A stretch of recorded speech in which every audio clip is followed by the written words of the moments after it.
ஓசூரில் விமான நிலையம் அமைப்பதற்கு விவசாயிகளிடையே கடும் எதிர்ப்பு.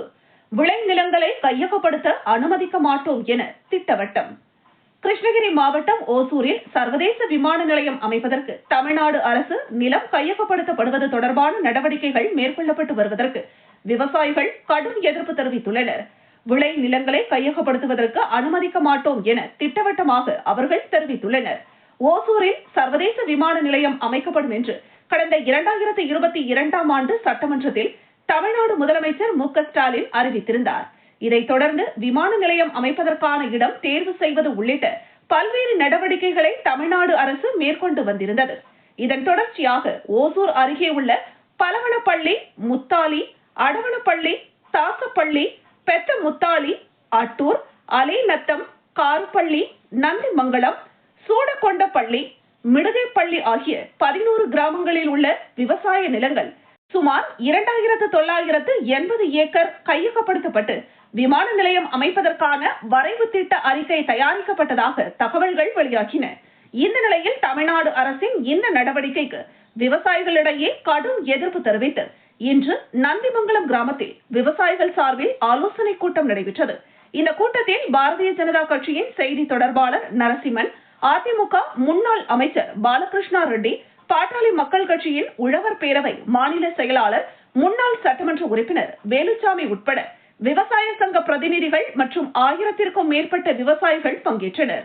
அப்போது விவசாயிகள் தரப்பில் விமான நிலையம் அமைப்பதற்கு தங்களின் விளை நிலங்களை விட்டுத்தர மாட்டோம் என்றும், எங்களுக்கு விமான நிலையம் தேவையில்லை எனவும் ஒருமித்த குரலில் அனைவரும் தெரிவித்தனர்.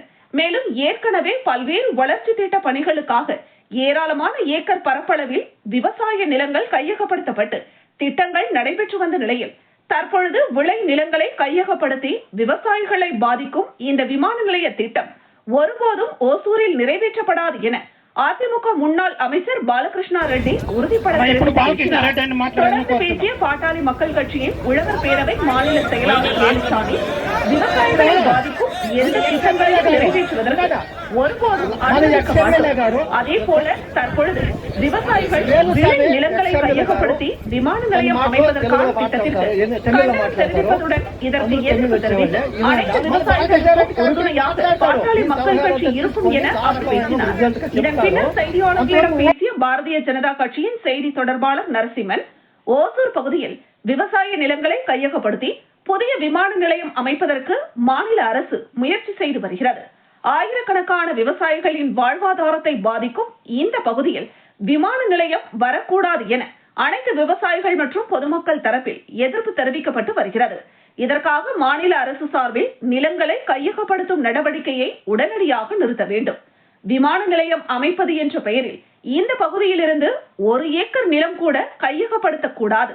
இந்த கையகப்படுத்தும் நடவடிக்கைக்கு அனைத்து தரப்பினரும் எதிர்ப்பு தெரிவிக்கும் சூழல் உருவாகியுள்ளது. அவ்வாறு இந்த நடவடிக்கையை மாநில அரசு கைவிடவில்லை என்றால் மிகப்பெரிய போராட்டத்தை கையில் எடுக்க நாங்கள் தயாராக இருக்கிறோம் என அவர் அப்போது எச்சரிக்கை விடுத்தார். పూరా పోతుంది. వాడెవడు నింజా కార్టూనికుడు ఉన్నాడు. ఇక్కడ వాడు వ్యాపారం చేస్తాడు. ఈ రోడ్డు ఇంకా మనం పండే పంటలంతా మార్కెట్కి ఎత్తుకోపోయి వాడు సంపాదించుకుంటాడు చేసుకుని. నేనేం చెప్పేది అంటే సబ్జెక్ట్ మళ్ళీ ఒకటోటిగా వస్తాను.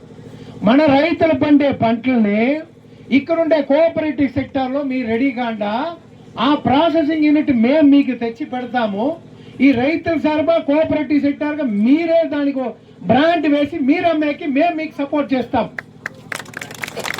ఇది ఒక పాయింట్. కావాలా న్యాయమైన మార్కెట్ కావాలా? ఎవరు మనలో కోఆపరేటివ్ సెక్టార్ చేస్తామా? మన ఏరియా బాగలూరు వేరుగా ఒసూరులో ఉండే రైతులకి తనీగా ఒక ఆగ్రో బ్రాండ్ తెచ్చి ఇది ఒక అగ్రికల్చర్ ఎక్స్పోర్ట్ జోన్ గా దీన్ని క్రియేట్ చేస్తాము. ఇక్కడ ఎయిర్పోర్ట్ రాదు, agriculture export zone Tamil Nadu government లో తెచ్చి పెట్టి ఈ ఏరియాలో ఈ రైతులు పంటే ప్రాజెక్ట్ తప్ప వేరే యా ప్రాజెక్ట్ రాకూడదని తీర్మానం ఈ రోజు మనం వేసుకుంటాం. సో ఇది అందరూ రైతులు ఇక్కడ చేరినారు. మీరు కష్టాలు పడేది మీరు ఏమేమి చేస్తున్నారో అన్ని నాకు తెలుసు. నేనే రాయకోటలో పుట్టి నేను పంటలు పెరిగించి వచ్చినోడే. ఆకాశం ఇంకా రాలే, అందు ఇంకా నాకు కూడా బాగా తెలుసు. రైతులు లేకపోతే ఈ భూలోకమే లేదు, భూమియే లేదు, యా గవర్నమెంట్ లేదు. రైతులు కడుపులో పుట్టే ప్రాజెక్టు ఈ ఒసూరు ఏరియాకి వచ్చేదానికి మీ తోడ ఉండి ఆ పోరాటమో ఆర్భాటమో యాவது ఎట్లెత్తుకోపోతేనో మనం దాన్ని స్టాప్ చేపిస్తాం. మొదటి స్టెప్ ఎయిర్పోర్ట్ ఈ ఏరియాకు వద్దు అని ఇక్కడ ల్యాండ్ తీసేయడానికి టిక్కి ఆర్డర్ ఇచ్చిన్నాడు మన గవర్నమెంట్ లో. రాముడు ఇదే Ravindranath where are the TIC టిక్కోక ఆర్డర్ ఇచ్చినారు. ఈ విలేజ్ లో ఇంత ఏకరాలు ఉంది, ఇదంతా తీసుకోవాలి. ఆల్రెడీ ఈ గవర్నమెంట్ లో ఏం చేస్తా ఉండారు, మేము ఎస్టీఆర్ఆర్ సర్వీస్ రోడ్ తీసిస్తే దానికి నితిన్ గడ్కరీ గారు కాంపన్సేషన్ ఇచ్చేకి మీరు ఏకరాకు 10 కోట్లు అయితే కూడా నేను ఇస్తాను ఆయన చెప్పినాడు. అంటే భూమికి రైట్లు ఫిక్స్ చేసే అధికారం ఎవరికి ఉందంటే ఈ రోజు చీఫ్ మినిస్టర్ గా ఉంటే స్టాలిన్ గారికి ఉంది. స్టాలిన్ గారు ఏం రేట్ చెప్తే ఆ రేటు మన గవర్నమెంట్ లో ఇచ్చేకి రెడీగా ఉంటారు. అంటే ఎందుకు ఇక్కడ ఉండే ఎమ్మెల్యే ఎంపీ స్టాలిన్ ని కన్విన్స్ చేసి మీరు సిప్కాట్ లో ఒసూరులో 2 కోట్లకు భూములు అమ్ముతున్నారు, మా రైతులది సర్వీస్ రోడ్ తీసుకుంటే ఆ సర్వీస్ రోడ్కి ఎందుకయ్యా 3 లక్షలు ఇస్తారు, బాగలూరు ఆపకపోతే 3 కోట్లు ఇక్కుండేవాడు అన్యాయం చేసి ద్రోగిలా మాకు కూడా ఆ డబ్బులు ఇచ్చి కావాలని స్టాలిన్ దగ్గర అడగమన్నాను. ఇది అందరికీ తెలుసు. అంటే ఇక్కడుండే వై ప్రకాశే కానీ ఎవరే కానీ స్టాలిన్ గారి నాలెడ్జ్కి అది ఎత్తుకోపోలేదు. నేను ఇప్పుడు చెప్తున్నాను, ఫస్ట్ పాయింట్ ఈ సర్వీస్ రోడ్డుకి ఎత్తుకునే భూమికి స్టాలిన్ సిప్కాట్ లో 2 కోట్లు అమ్ముతున్నారు ఒసూరులో. మా రైతులకి అదే రేటు 2 కోట్లు ఆ సర్వీస్ రోడ్ ఇచ్చిన వాళ్ళకి ఇవ్వాల అనేది మనం తీర్మానం చేస్తాము. అదే డబ్బులు స్టాలిన్ ఇవ్వమంటాం. దీనిలో పాలిటిక్స్ లేదు. No ADMK, no DMK, no BJP, no Congress, only రైతుల పార్టీ. రైతుల సమావేశము, రైతుల సైన్యము, ఇదే మనకి సక్సెస్ అయ్యేది. భూలోకంలో రైతుల్ని ఎవడు అగైన్ చేస్తాడో వాడు బతికిన మరి హిస్టరీనే లేదు.